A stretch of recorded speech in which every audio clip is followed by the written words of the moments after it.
With the reveal of Bloodrain, I know this new Stellar Blade is going to do numbers, man. This game looks incredible just from the trailer alone. I mean, the gameplay, the combat that they have introduced has made this game look amazing.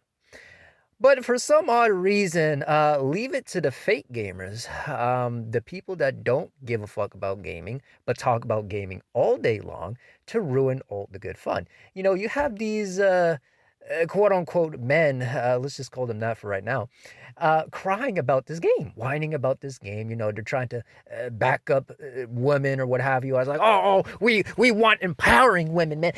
We don't want sexualized female characters. We can't have that. And then of course you have these bitter older women, getting all upset and distraught. They are completely in disarray. They're completely jealous that we have a younger, more attractive female lead that's also empowering. They can't stand it.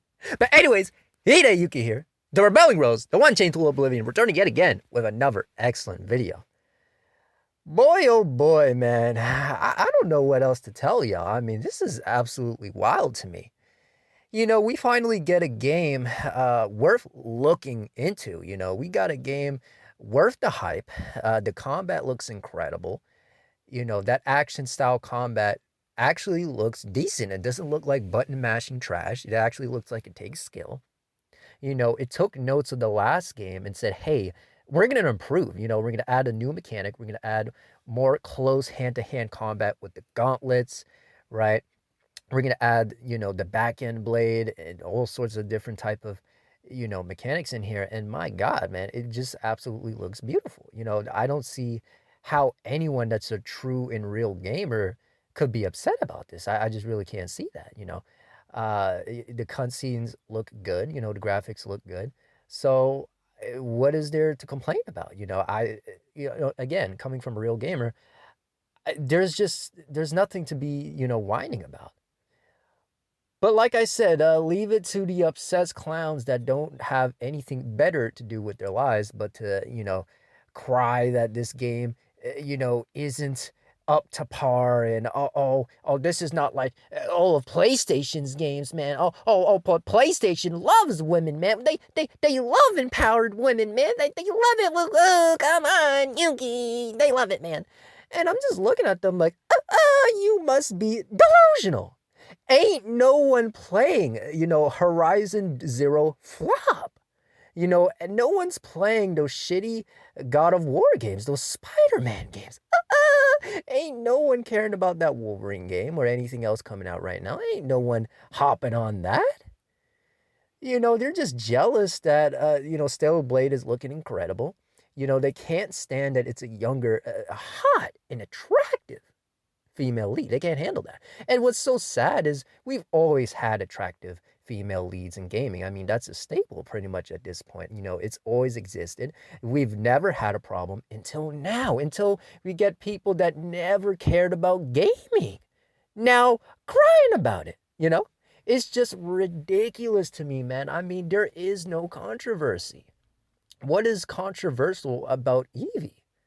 You know what I'm saying? I'm like, there's nothing wrong with the character. Now, if this was a situation like Pragmata, where you could tell, okay, yeah, these developers, obviously cater to a certain demographic. Yeah, okay, I would get that.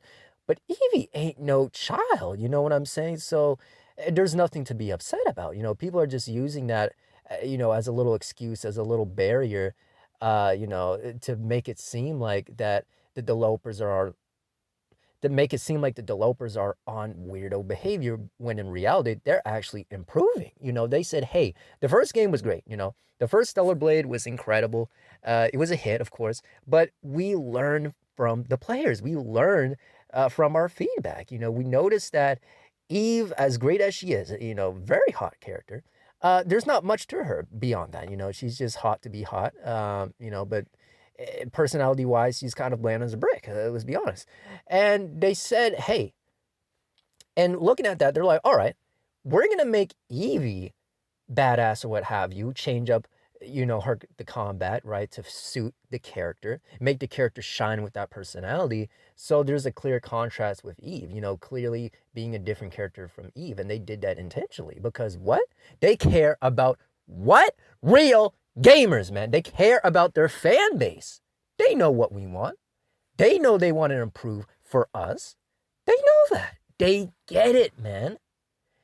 But unfortunately, leave it to the PlayStation fanboys and the movie simulator enjoyers and the hey, I want a strong female character, but it can't be an attractive female character, type of fans to ruin all the fun. It's just like, goddamn, you're sucking the riddle fun out of gaming like some goddamn vampire or parasite running around, just taking it all, just going, just taking it all up, just licking it all up. Like some crazy individual. I just couldn't imagine, sucking the fun out of gaming. Gaming is supposed to be about fantasy. It's supposed to be about fun. It's supposed to feel unrealistic. That's the entire purpose. So it's just like, goddamn, you're missing the fucking point. 100% missing the point. But the most hypocritical thing about all this is those same fans. I would have thought, hey, I thought they would love Evie. She's purposely portrayed as a strong female lead, but no, they don't want that. It has to reflect them. They got to be the older female. They got to be the stay-at-home soccer mom, the female empowered boss lady, wearing the pants in a relationship. And, there's nothing wrong with that, but come on now. Hey, no one's interested in that for gaming. If you can make it work in gaming, hey, by all means, do it. I'm always open to that. But these games are not doing that, and their combat is still trash. So when you try to argue that, hey, Evie isn't welcomed in gaming. Oh, she's not to be taken seriously. Oh, that's a game for weirdos. It just comes across as completely ignorant, man. Stellar Blade has always been about that fan service. So to me, it's not a problem. So I don't know what y'all are on about, but the only people that, are crying about this are the people that are not used to that, aka fake gamers. Oh boy, I couldn't imagine. Really pathetic. But anyways, with that being said, my God, man, BloodRayne is going to be incredible. It's looking great so far. Do not listen to these clowns that want to make up drama just for the views, just for the sake of it, just to complain about something. They're completely inaccurate. They're completely wrong. Do not pay attention to them. BloodRayne will be a hit. It will be a massive success. As long as the developers don't let up at all, then, we're good to go. But anyways, with that being said, Hideyuki here, the Rebelling Rose, and until next time, I'll see you.